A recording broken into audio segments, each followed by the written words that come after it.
നമസ്കാരം.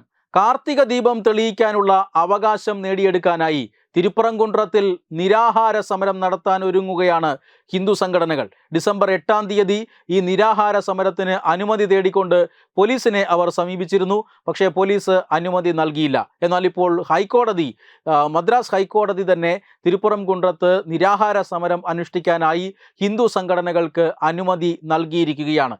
ഈ ആർ പ്രഭു എന്ന് പറയുന്ന ഒരു അഭിഭാഷകനാണ് ഹൈക്കോടതിയിൽ ഹർജിയുമായി പോയത്. അനുമതി ആവശ്യപ്പെട്ട് പരാതി നൽകിയത്. അദ്ദേഹം ഡിസംബർ 8-ാം തീയതി പോലീസിലും അനുമതി ആവശ്യപ്പെട്ടുകൊണ്ട് കത്ത് നൽകിയിരുന്നു.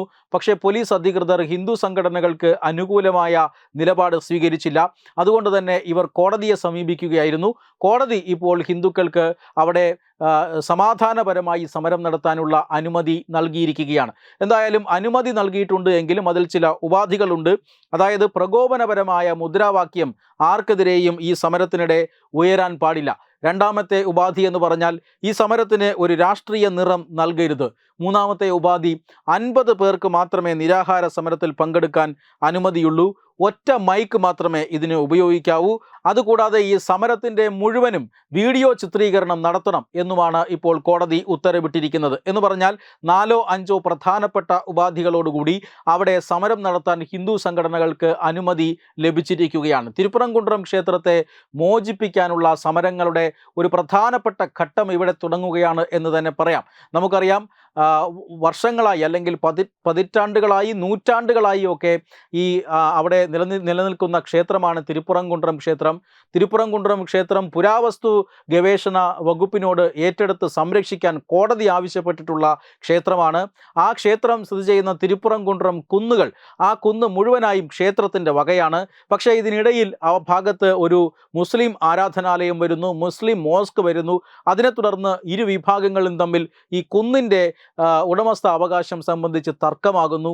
1923 ഈ കുന്നിൽ ഒരു ഭാഗം മുസ്ലിം വിഭാഗത്തിന് നൽകിക്കൊണ്ട് ഉത്തരവ് വരുന്നു. പക്ഷേ അങ്ങനെ ഈ കുന്നിൻ്റെ ഒരു വിഭാഗം ഭൂമി കിട്ടിയിട്ട് പോലും ക്ഷേത്രത്തിൻ്റെ പ്രവർത്തനം തടസ്സപ്പെടുത്തുക എന്ന നിലപാടുമായി മുസ്ലിം വിഭാഗം മുന്നോട്ട് പോവുകയായിരുന്നു. അതാണ് ഇപ്പോൾ ഈ ഒരു തർക്കത്തിൽ കലാശിച്ചിരിക്കുന്നത്.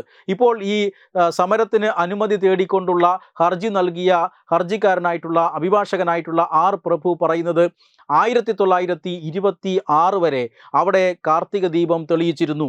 അതിനുശേഷം ഉണ്ടായ ഒരു സിവിൽ കേസിൻ്റെ ഭാഗമായിട്ടാണ് കാർത്തിക ദീപം തെളിയിക്കുന്നതിന് വിലക്ക് വന്നത്. കാർത്തിക ദീപം എന്ന് പറഞ്ഞാൽ നൂറ്റാണ്ടുകളായി അവിടെ തെളിയിച്ചു കൊണ്ടിരുന്ന ഹിന്ദുക്കളുടെ ഒരു ആരാധനയാണ്. ഇങ്ങനെ കാർത്തിക ദീപം തെളിയിക്കുന്നത് മുസ്ലിം മോസ്കിനെ, അവരുടെ വിശ്വാസത്തെ ബാധിക്കും എന്ന് പറഞ്ഞുകൊണ്ടാണ് ഈ കാർത്തിക ദീപത്തെ തടസ്സപ്പെടുത്താൻ ശ്രമിക്കുന്നത്. എന്ന് പറഞ്ഞാൽ ഈ വർഷം വീണ്ടും കോടതിയുടെ ഉത്തരവോടുകൂടി കേന്ദ്രസേനയുടെ സംരക്ഷണയോടുകൂടി അവിടെ കാർത്തിക ദീപം തെളിയുന്ന സാഹചര്യമുണ്ടായി.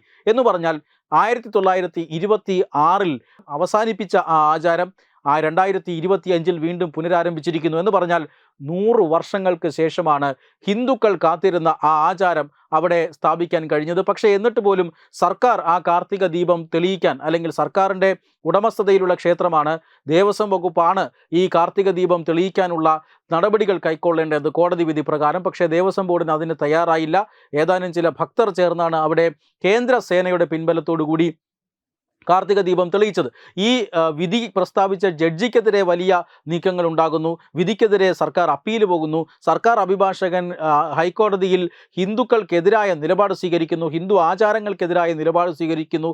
ഇതിനെല്ലാം എതിരെ ആയിട്ടാണ് അവിടുത്തെ ഹിന്ദു സംഘടനകളും ഏതാനും ചില ഭക്തരും ചേർന്ന് അവിടെ സത്യാഗ്രഹ സമരം ആരംഭിക്കാൻ തീരുമാനിച്ചത്. പക്ഷേ ആ സത്യാഗ്രഹ സമരവും ഈ ക്രമസമാധാന പ്രശ്നം ചൂണ്ടിക്കാണിച്ചുകൊണ്ട് കോടതി വിലക്കുകയായിരുന്നു. ഇപ്പോഴിതാ സത്യാഗ്രഹം നടത്താനുള്ള അനുമതിയും കോടതി തന്നെ നൽകിയിരിക്കുകയാണ്. വെബ് ഡെസ്ക് തത്തുമൈ ന്യൂസ്.